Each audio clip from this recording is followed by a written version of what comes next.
Chapter 1. The Lighthouse and the Man.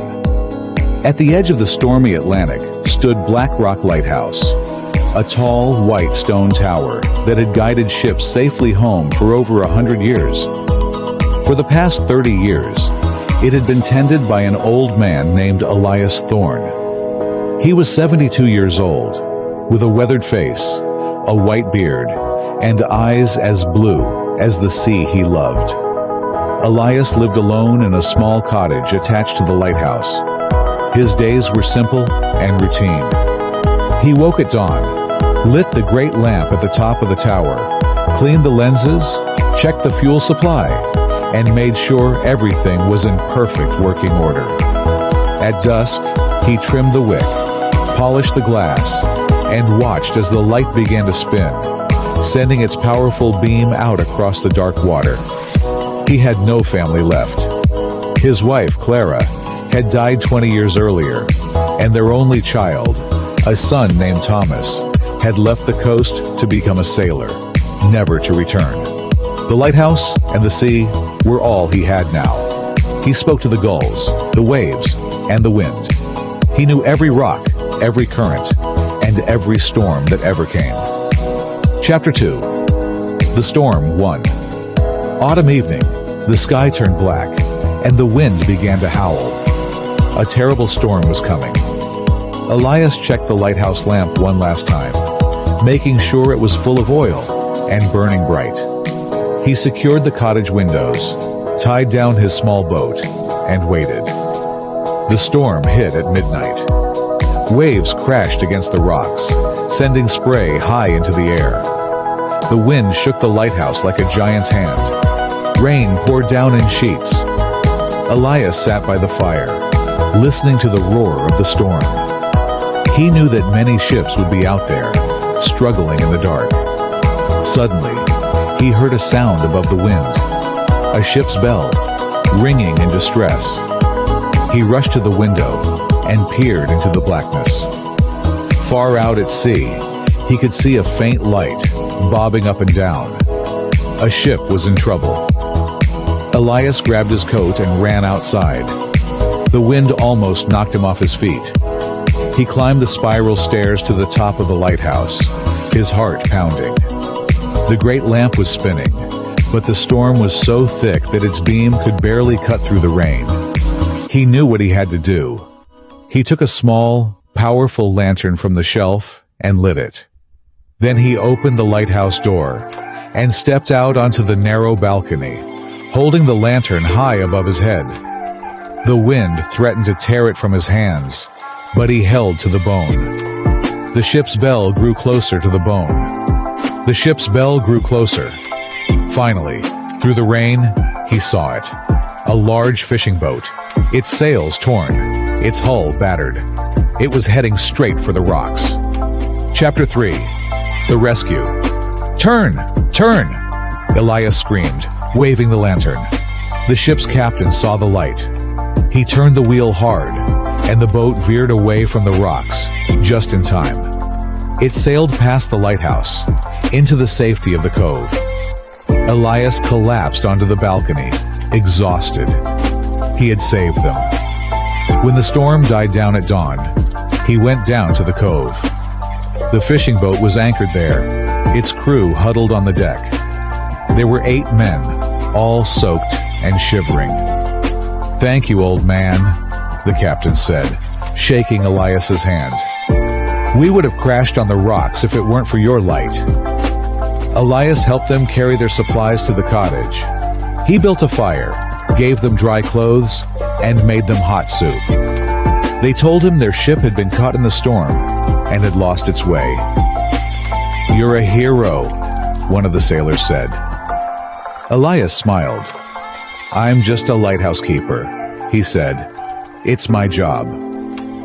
The sailors stayed for 3 days, waiting for the weather to clear. During that time, they told Elias stories of the sea, of far-off lands, and of their families. Elias told them about Clara, about Thomas, and about the lighthouse. He showed them the old logbooks, filled with entries from generations of keepers. On the fourth day, the sun rose bright and clear. The sailors prepared to leave. "Come with us," the captain said to Elias. "You've lived alone here for too long. Come to the city. We'll find you a home, a family." Elias looked out at the sea, at the lighthouse, at the rocks he had known his whole life. "I can't leave," he said. "This is my home. The lighthouse needs me." The captain nodded. "We understand, but you must know, you've given us more than just a safe harbor. You've given us hope." The sailors gave Elias a bag of fresh fish, a loaf of bread, and a small wooden carving of a lighthouse. Then they sailed away, waving from the deck. Years passed. Elias grew older, but he never stopped tending the lighthouse. His hands became more wrinkled, his steps slower, but his heart remained as strong as ever. One winter morning, he woke up feeling weak. He tried to climb the stairs to the light. At the lighthouse. At the light that had at the lighthouse. At the light that had guided so many ships home. He thought of Clara, of Thomas, of the sailors he had saved. He felt at peace. That night, a great storm came. The wind howled, the waves crashed. But the lighthouse light burned bright, spinning steadily through the dark. The next morning, the villagers found Elias sitting in his chair by the fire, his eyes closed, a smile on his face. He had died quietly, in his sleep. They buried him on the cliff, overlooking the sea and the lighthouse. They placed the wooden carving of the lighthouse on his grave. And so, the lighthouse stood, its light still spinning, guiding ships home. For the people of the coast, it was more than just a tower of stone and glass. It was a symbol of hope, of courage, and of a man who had given his life to serve others. They say that on stormy nights, if you listen closely, you can still hear the old man's voice, carried on the wind. Follow the light, follow the light. The end. Part 1. The Pilot and the Little Prince. I was 6 years old when I drew my first picture. A boa constrictor eating an elephant. The grown-ups said it was a hat. So I drew the inside of the boa constrictor so they could see. But they still didn't understand. I gave up drawing and became a pilot. Years later, I crashed my plane in the Sahara Desert. I had no water, no food, and only one week to live. On the first night, a little voice woke me up. "Please, draw me a sheep." I opened my eyes and saw a strange little boy. He had golden hair, a scarf, and no fear. He was the little prince. I drew him a sheep. He looked at it and said, "No, this sheep is sick. Draw me another." I drew another. "No, this one has horns. I don't want a ram." I drew a third. "This one is too old. I want a sheep that will live a long time." Finally, I drew a box. "Here is your sheep. It's inside the box." The little prince's face lit up. "Perfect. That's exactly what I wanted." We talked for days. He told me he came from a tiny planet, asteroid B612. It was no bigger than a house. On his planet, there were 3 volcanoes, a rose, and some baobab trees. Part 2. The Rose. The little prince loved his rose. She was beautiful, but she was also vain and demanding. She said she was the only one of her kind in the universe. She asked for a screen to protect her from the wind, and a glass door to keep her warm. The little prince tended to her every day. Though he began to feel tired, I was too young to know how to love her, he said. I should have thrown her by the branches, not the rose. One day, he decided to do it. He wanted the rose one last time, put her under the glass door, and said goodbye. She did not cry. "I love you," she said, "but I was silly. Go and be happy." Part 3. The Journey. The little prince visited 6 other planets.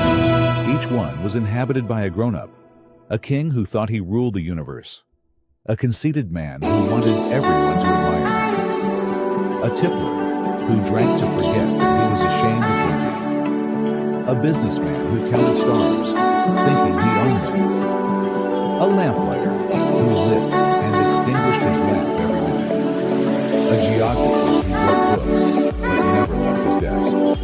The little prince thought all the grown-ups were very strange. They have no imagination, he said. They only care about numbers and rules. Finally, he came through. He landed in the Sahara Desert. Part 4. The Fox. The little prince met a fox. Come and play with me, he said. I am so lonely. I cannot play with you, said the fox. I am not tamed. What does tamed mean? Asked the little prince. It means to establish ties, said the fox. To me, you are just a little boy, like 100,000 other little boys. To you, I am just a fox, like 100,000 other foxes. But if you tame me, we shall meet each other. To me, you will be unique in all the world. To you, I shall be unique in all the world. The little prince tamed the fox. They spent days together. The fox told him, you become responsible forever for what you do. You are responsible for your rose. Before the little prince left, the fox said, go and look again at the roses. You will understand that yours is unique. Then come back to say goodbye, and I will give you a secret. The little prince went to the garden. There were thousands of roses, but he said, you are all alike. You are nothing to me. No one has tamed you, and you have tamed no one. My rose is more important than all of you, because I watered her. I protected her. I listened to her. She is my rose. He went back to the fox. Now I will tell you my secret, said the fox. It is only with the heart that one can see rightly. What is essential is invisible to the eye. Part 5. The Return. The little prince wanted to go back to his planet. He found a yellow snake. I can help you return home, said the snake, but my bite is deadly. The little prince was not afraid. I am going back to my rose, he said. I found him sitting under a star. I am sad, he said. I am afraid I will never see my rose again. I drew him a muzzle for a shield, so it would not eat the rose. He smiled. He said, now I know that the rose is safe. The snake bit him. He fell gently to the ground. I did not hear the sound. I have not seen him since, but I know he is back on his planet with his rose. And now, every time I look at the stars, I smile, because I know that somewhere, on a tiny land, a little prince is laughing, and his rose is blooming. The end. Part 1. The Sea Kingdom. Deep beneath the ocean waves, in a palace made of coral and pearl, lived the Sea King and his 6 daughters. The youngest was the Little Mermaid, with eyes as blue as the deepest sea, and a voice sweet as any siren song. Each princess, on her 15th birthday, was allowed to swim to the surface and see the world above water for one day.